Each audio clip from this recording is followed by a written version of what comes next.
Thank you for being here, gentlemen. It's my time for some question, and we appreciate your time away from your constituents.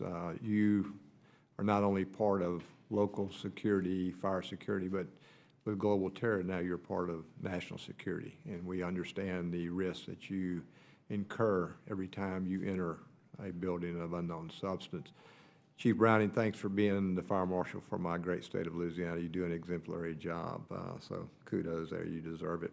And my first question is to you. The state fire marshals are responsible and required to collect the fire data in their state for the U.S. Fire Administration. How does this affect my state of Louisiana's resources, and do you consider that an unfunded mandate? Yes, sir.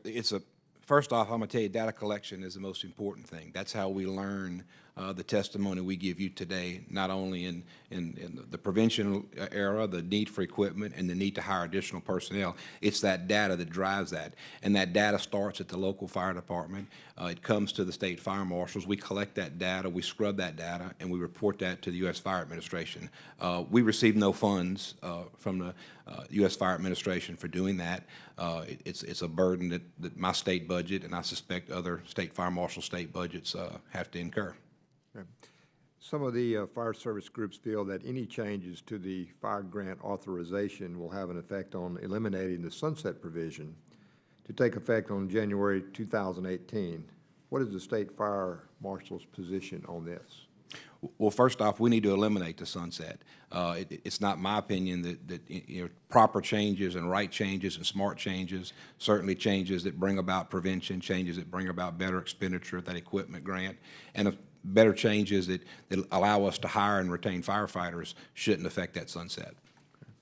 And you've alluded to this answer to this question, but I'm going to ask it in a little bit of a different way.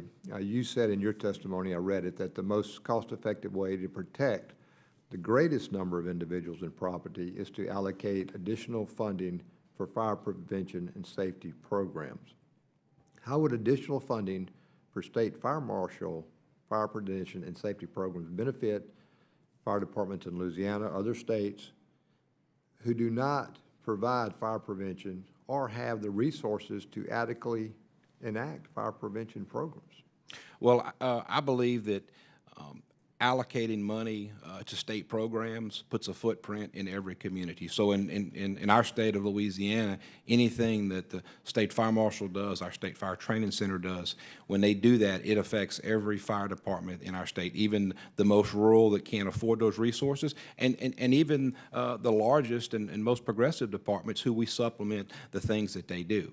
So I think whether it's a smoke alarm campaign, whether it's a firefighter safety campaign, whether it's a training campaign, the state does do a good job of touching people who otherwise may be left out. Thank you. Mr. LaHood, 5 minutes for you, sir.